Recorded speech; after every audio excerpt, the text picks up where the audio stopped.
Another practical test to be performed in the laboratory is a spot test for toxic metals. So most importantly, this could be used for detection of metals like lead, copper, mercury, iron and zinc. And in this test we will use two reagents, 20% sodium carbonate and 1% potassium iodide. So the procedure will be the biological sample, or it could be the suspected sample, it could be the rumen fluid or any of the fluid secretions, or could be urine to be tested, sample to be tested. And if it is a stomach content or intestinal content, or if it is involving solid mass, you have to soak it in distilled water for 30 minutes and then filter the solution, placing the true drop of the test solution with the two different places or spots on a porcelain slab. So these two different spots on a porcelain slab is for two different reagents. So same drop will be added at two different places, and to that adding the drops of sodium carbonate to one spot and adding 1% potassium iodide to another spot will give the color change. These two are the reagents, 20% sodium carbonate and 1% potassium iodide. So in the simple test, this is a porcelain slab. So here one test will be performed for lead and copper.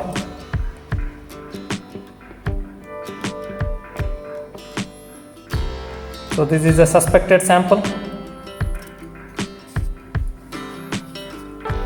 Suspected sample placed at two different spots, and to one spot sodium carbonate, 20% sodium carbonate is added.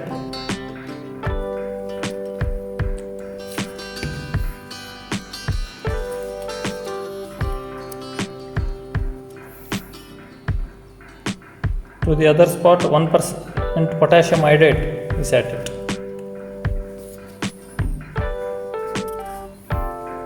So this will give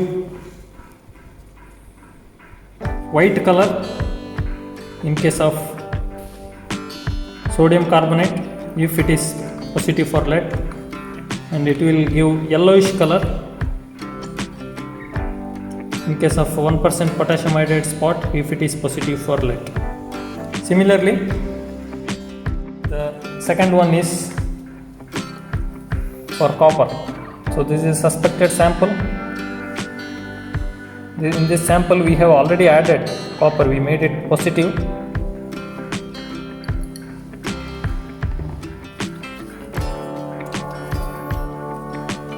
This is a 20% sodium carbonate.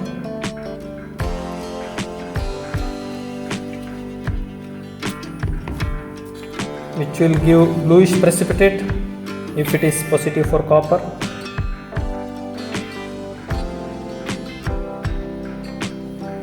And 1% potassium iodide will give brownish color.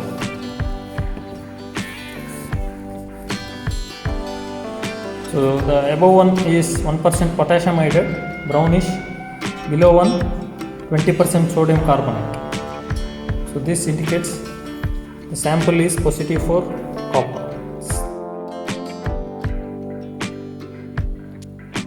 The other three metals involved in this spot test, if the suspected sample is positive for mercury with the sodium carbonate, 20% sodium carbonate, it will produce a reddish brownish precipitate. And with the potassium iodide, 1% potassium iodide, it will produce a yellowish, or it is also referred as olive colored precipitate.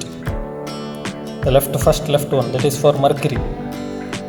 And the other two metals, iron and zinc, if the suspected sample is positive for iron, this will produce a reddish brown precipitate with the 20% sodium carbonate. And if the suspected sample is having zinc, this will produce a whitish precipitate with 20% sodium carbonate, and no color change occurs with the potassium iodide.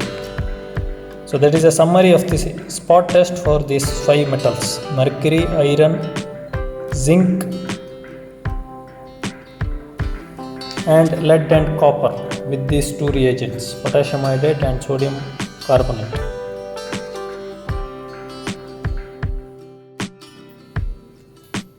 With regard to the practical, among the common tests to be done for the toxicants, first test which I will show briefly is about the test for nitrate. So this test is known as diphenylamine test. So in this we use diphenylamine reagent which has been already prepared. This is a diphenylamine reagent which has been solution 20% diphenylamine solution prepared in glacial acetic sulfuric acid. So this is a simple test where part of the plant which is taken, it could be a leaf or stem, or it could be a sample stomach content, and placing a drop of the solution, diphenylamine solution, on the part of the leaf or the stem or the root or the sample will immediately change the color to blue if it is having nitrate content. So this is a suspected plant specimen. Placing the diphenylamine solution will turn the color immediately to dark blue. This indicates that this plant is having high nitrate content. This test is known as diphenylamine test. The second laboratory test for nitrate detection involves the use of two reagents, sulfonilic acid and alpha naphthalamine solutions. So these two reagents being dissolved in glacial acetic acid and two respective solutions which are named as solution A and solution B. First one is solution A, sulfonilic acid in glacial acetic acid. Second one is alpha naphthalamine solution in glacial acetic acid, that is solution B. These two are the reagents which are used. So the sample which could be suspected for nitrate, which could be the stomach content, or it could be urine, or it could be water, or it could be any part of the plant also. Adding drops of these two solutions will result in development of pink color if nitrate is there. So this is a suspected plant leaf which is suspected for nitrate. First we will add the solution A drop, which is composed of sulfonilic acid with glacial acetic acid. Secondly, we will add the drop of the solution B, which is alpha naphthalamine with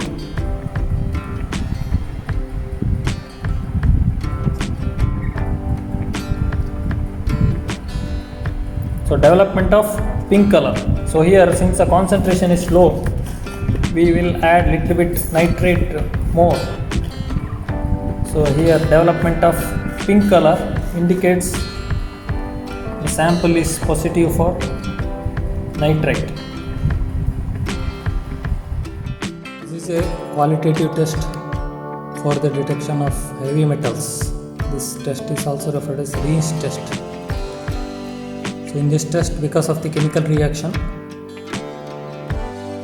copper displaces the element in the reaction and the resultant color change indicates whether the sample is positive for these heavy metals.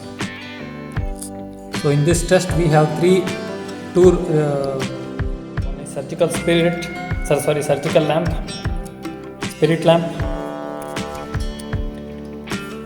This is a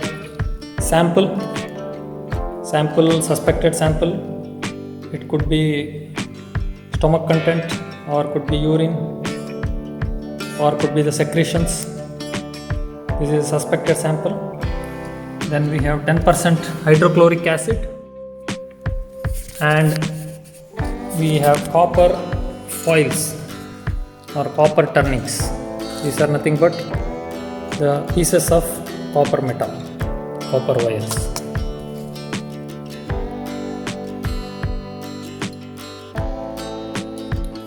Test is as follows. Taking the sample in a test tube. So the suspected sample is already there. So to this we add 10% hydrochloric acid.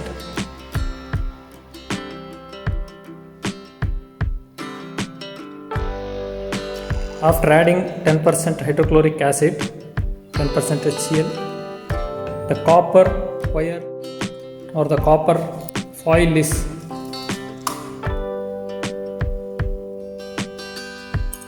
dipped into the solution, and this solution along with the copper foil and 10% HCl will be boiled for 10 to 15 minutes.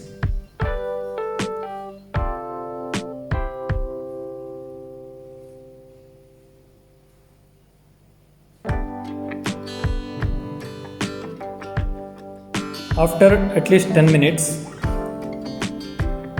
the supernatant fluid is discarded and the immersed copper wire or copper turning is placed on the filter paper, and the color deposited on the copper wire indicates whether the sample is positive for these four metals. If the sample is positive for arsenic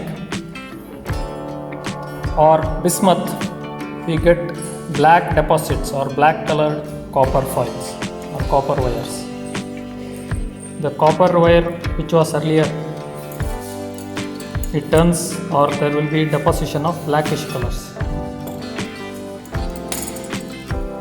Similarly, the sample, if it is positive for silver, there will be whitish deposits on the copper foils. The copper foil white color becoming white indicates that sample is positive for silver. If silver color, shiny silver or metallic color, it indicates that the sample is positive for mercury.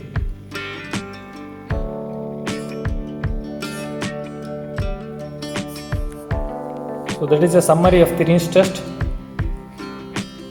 The change in the color of the copper foil or the deposits on the copper foil. Blackish color indicates arsenic and bismuth. Whitish color indicates sample is positive for silver. And shiny silver indicates sample is positive for mercury. This is again a qualitative test, just to detect whether the sample is positive or negative. However, there could be false negative results also due to the cross contaminations or very less level of the metals. This test is referred as rinse test.